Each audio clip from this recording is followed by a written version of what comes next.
Good morning mga boss. Reaction na naman tayo. Reaction video na naman tayo para sa nangyayari dito sa bansa natin. Mayroon lang akong reaction video tungkol dito kay Mr. President Bongbong Marcos.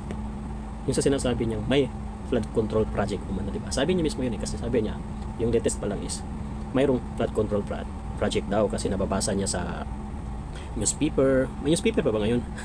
Sa radyo. Nakikinig ba siya sa radyo? Totoo ba yun? Siguro sa TV, sa news. Pwede yun. Pero sa newspaper, saka sa radyo. Labo na yun. Tsaka, yung sinasabi niyang may flood control project daw, sabi niya is, ano to ang tawag nito? Naguguluhan ako dito. Kasi na-overwhelm daw yung flood control project. Hindi ko maintindihan. Ito, pakinggan niyo ito mga boss. Pakinggan. Nababasa ko sa dyaryo, nababasa ko, naririnig ko sa radyo, television, nasa na mga flood control. Nandyan ang mga flood control na overwhelm lang. Tignan ninyo ang statistic. Diba? Yun ang sabi niya mga boss. Yun mismo ang sabi niya. Naririnig niya daw sa radyo, sa TV, sa ano pa ito? Sa newspaper, nababasa niya daw. Nagbabasa ba talaga ito ng newspaper? Tapos, sabi niya may flood control project. Na-overwhelm lang daw. Pero mga boss, talagang may flood control project nga ba? Kasi naguguluhan ako kasi mismo na po yung DPWH na mismo. Nagsabi na wala silang master plan ng flood control project. Ako hindi ko sinasabi to sa sarili ko lang kasi nakikita ko sa news. Papakita ko sa inyo. Tignan natin. Mismo sa balita to tingnan natin ito. Tingnan natin. Mission on the part of the DPWH that in fact a national flood control master plan still does not exist. Tama po ba yun? Walang konkretong plano ang gobyerno para solusyonan ang malawakang pagbaha.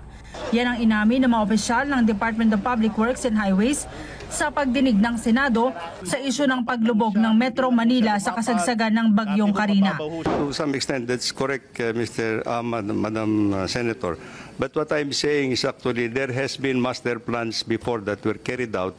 And now I understand, and I've seen the record in the department, that is now being updated. 1,500 pala na programs, projects na natapos na ipinagmalaki ng ating Pangulo noong SONA ay patsi-patsi lang. Hindi rin nakatulong, tingin ko, Mr. Chairman, hindi nakatulong kasi patsi-patsi nga po Saan inilalaan ang bilyon-bilyong pera kapag walang master plan? How do you choose the projects? Are there guidelines or parameters each time that you submit these billions and billions of requests? To what do you allocate if there is no integrated master plan for the entire country? It's very telling that the master plan, the integrated master plan, is not in existence. Zero lahat ng malakihan project. So ang sinasabi po ninyo, ang maaasahan lang ng Pilipino, ng buong sambayanan, itong tagpi-tagpi, patse-patse, tingi-tingi, na magbibigay ng immediate relief sana, ngunit yung malakihan, malawakang flood control ay wala na. Ganun po ba? Nakakalugmok po Hindi ko talaga maintindihan mga boss kung paano nangyari. Sabi niya may flood control project. August or July ba yun? Mismo ang DPWH nagsabi walang flood control project. Di ba? Tapos yung presidente natin, insist niya talaga na may flood control.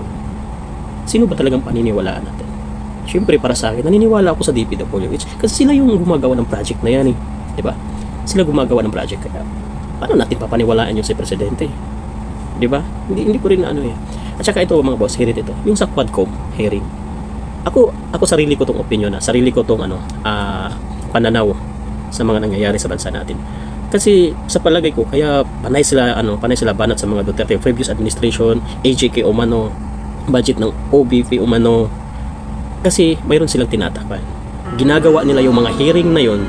Ito sarili ko, uulitin ko, sarili ko tong opinion. Ginagawa nila yung mga hearing na yon para mawala yung issue ng flood control project, para mawala yung issue ng ilang bilyon na dinadivert nila sa DepEd dati, para mawala yung issue ng budget for 2025 na ilang bilyon na naman. At saka pinaka worst talaga dito, para mawala yung issue para sa PhilHealth natin na kinukuha ng gobyerno. Magkano ba yun? 90 billion. In fact, although may ano na yun, may TRO na yun galing sa Supreme Court natin. Pero para palagay ko, kaya naghihiring yung mga Quadcom na yun para malihis yung issue natin. Pinaka main issue kasi dito sa bansa natin, yung corruption. Yung sa flood control project. Ilang billion yun? Ilang billion ang budget na yun? Pero mismo sabi ng di ba sabi mismo ng DPWH, wala silang master plan. Paano gagawin yung flood control project? Wala naman master plan sa flood control na yun. Kaya hindi ko maintindihan paano nasabi ni paano nasabi ng ating presidente yan. Uulitin ko, nananawagan ako sa Quadcom, nakailang hearing na kayo. Pwede bang i-liquidate yung per hearing nyo? Ilang magagasto ba per hearing ninyo? Ilang milyon na ba ang nagasto sa hearing na yan? Para lang pagtakpan ang mga mali ng natin, ang mga mali sa pamamalakad ng gobyerno natin yan. Bakit ba silent kayo sa mga mga nangyayari sa mga corruption natin ngayon? Tsaka itong sa Senate, yung iba dyan, bakit kayo panay itong si Ma'am Risa Ontiveros? Ma'am, bakit panay kayo sa previous administration? Buong bansa naman ang nakikinabang doon, lalong-lalo na yung mga nasa ground, kasi kayo hindi kayo lumalakad sa gabi, kaya panay kayo critics kay Duterte sa AGK na yan. Hindi kasi wala kayo sa ground, hindi nyo naiintindihan yung mga buhay na nasa ground, kaya huwag kayong magmamagaling. Bakit hindi man lang kayo umiimik sa mga nangyayari ngayon? Si Ma'am Risa Ontiveros, ma'am, hindi ko kahit minsan narinig sa inyo na nag-criticize kayo sa administrasyon ngayon. Ang dami pong korupsyon ngayon, ma'am. Hindi nyo ba nakikita? Yung diversion ng PhilHealth, hindi nyo ba nakikita yun? Yung flood control project, may komento ka ba doon? Wala, di ba? Naku, ma'am, huwag naman tayo masyadong bias. Kung para sa para sa bayan ka talaga. Yun lang, hiling ko lang, kung para ka talaga sa bayan, huwag kang bias. Tingnan nyo rin ang nangyayari sa bansa natin. Ay, talaga, hindi ko na maintindihan. Kasi minsan tayo maapektuhan talaga tayo, lalong-lalo sa bilihin. Tumataas na talaga ang bilihin natin ngayon. Kaya mga boss, sa mga may dyan, comment lang kung anong gusto nyo pag-usapan natin sa susunod na vlog. Hanggang dito na muna mga boss. Sukran.